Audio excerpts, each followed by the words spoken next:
Ever wondered what are the things that poor people do that the rich don't? This might seem like a straightforward question, but the answer is layered with complexities and nuances. Why? Because it's not just about the money, it's about financial behaviors and habits. In our society, financial literacy is often overlooked, yet it's a key element shaping our lives. How we handle money, how we view it, and how we use it are all influenced by our financial habits. And these habits, they differ drastically between different financial classes. Understanding these habits is not just about distinguishing between the rich and the poor, it's about learning from these differences. It's about adopting the positive financial habits that can propel us towards financial freedom and discarding the negative ones that hold us back. So, are you ready to explore this enthralling world of financial behaviors? Now let's dive into the specifics and discover the differences in habits between the rich and poor. The first habit is all about money management. The rich invest while the poor save. Now let's delve into the nuances of these concepts, saving and investing. Saving is a practice that involves setting aside a portion of your income for future use. It's like putting your money in a safe where it remains static. It's a risk-free method that ensures your hard-earned money is secure, but it doesn't necessarily grow. On the other hand, investing is a strategy that aims to make your money work for you. It's about allocating your resources in various ventures such as stocks, real estate, or businesses with the intention of generating a return. Unlike saving, investing carries a degree of risk. However, it also offers the potential for substantial growth over time. You see, the rich understand that money, much like a seed, needs to be planted and nurtured in order to grow. They recognize that while saving can be a safety net, investing is the trampoline that can bounce their wealth to new heights. They aren't afraid to take calculated risks if it means their money can multiply. Conversely, those who remain in a cycle of poverty tend to gravitate towards saving. They hold on tightly to their money, fearing the loss that could come with investment risks. But in doing so, they miss out on the opportunities to increase their wealth. It's important to note, though, that saving isn't inherently bad. In fact, it's a crucial first step towards financial stability. However, when saving becomes the end goal rather than a stepping stone towards investment, it can hinder financial growth. So, here's the crux of the matter. Investing and saving aren't mutually exclusive. They should go hand in hand in any sound money management strategy. It's about striking a balance between security and growth. So, the key takeaway here is, investing leads to wealth accumulation, while saving only preserves the current state. Let's remember, wealth isn't just about having money. It's about having options. And investing, my friends, is a powerful tool to expand those options. The second habit revolves around mindset. The rich have an abundance mindset while the poor have a scarcity mindset. What does this mean? Well, imagine two people looking at the same glass of water. The one with a scarcity mindset sees the glass as half empty. They believe that resources are limited, and they must hold on to what they have. They fear loss and are often driven by a sense of lack. They might think, there's not enough to go around, or I must protect what I have.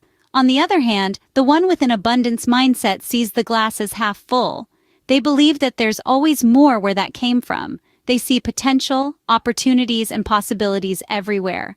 They're driven by hope and the belief in infinite possibilities. They might think, there's plenty to go around, or I can always create more. Now let's look at how this plays out in real life. The scarcity mindset often leads to a defensive posture. People with this mindset might hoard resources, avoid risks, and resist change. They're more likely to see life as a zero-sum game. If someone else wins, they must lose. Conversely, the abundance mindset leads to an offensive and expansive posture.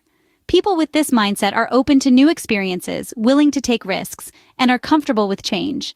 They're more likely to see life as a non-zero-sum game. They believe they can win, and so can others. The rich often are rich not just because of money, but because they have cultivated an abundance mindset. They view challenges as opportunities, not as hurdles. They don't see limitations, they see potential. They don't fear failure, they see it as a stepping stone to success.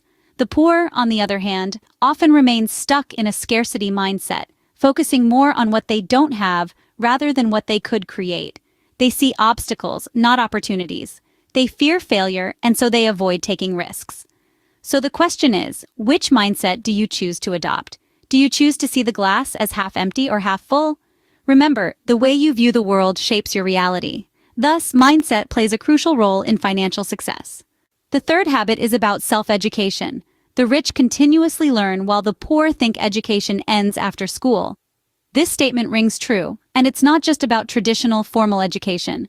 We're talking about the power of self-education, the pursuit of knowledge that extends far beyond the confines of a classroom. Just picture the world's wealthiest individuals.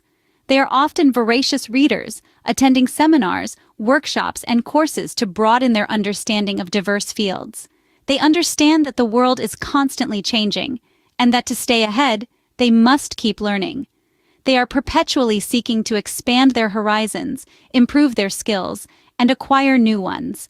They believe, quite rightly, that investing in their minds is the best investment they can make. On the other hand, many individuals who struggle financially often hold the belief that education ends when formal schooling does. They feel that once they've received their diploma, their learning journey is over.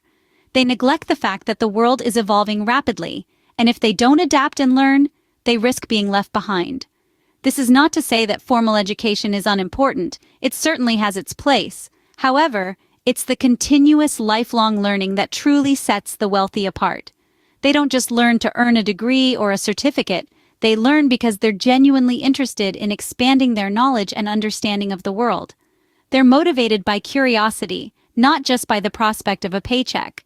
This pursuit of knowledge doesn't have to be costly or time-consuming. There are countless resources available, many of them free, that can help you learn new skills or deepen your understanding of a particular topic. From online courses and webinars to books and podcasts, the opportunities for self-education are virtually endless. So, if you aspire to be financially successful, adopt the habit of continuous learning. Remember, the most valuable asset you have is your mind. Invest in it, nurture it, and it will reward you in ways you can't even imagine. Therefore, never stop learning if you want to achieve financial success. The fourth habit is about risk. The rich take calculated risks while the poor avoid risk. Diving into this deeper, we find that the rich aren't necessarily risk takers in the sense of betting it all on a roll of the dice. In fact, they're quite the opposite. They are calculated risk takers. They take the time to study, to understand, and to make informed decisions. They don't just jump into the deep end without testing the water first. Now let's think about the poor. Why do they avoid risk? Well, it's often due to fear. Fear of failure, fear of losing what little they have, fear of stepping out of their comfort zone. But here's the thing. Avoiding risk is, in itself, a risk. It's the risk of never changing your circumstances, never reaching your full potential, never achieving financial success. On the other hand, the rich view risk differently. They see it as a necessary stepping stone towards success. They understand that failure is not the end, but rather a lesson. They see failure as an opportunity to learn, to grow, and to make better decisions in the future. The rich know that the road to wealth is not a straight line. It's a winding path filled with ups and downs, successes and failures. So what can we learn from this? We can learn to be more like the rich. We can learn to take calculated risks. We can learn to view failure not as a dead end, but as a detour on the road to success. We can learn to embrace risk, to understand it, and to use it to our advantage. Remember, the rich didn't get where they are by playing it safe.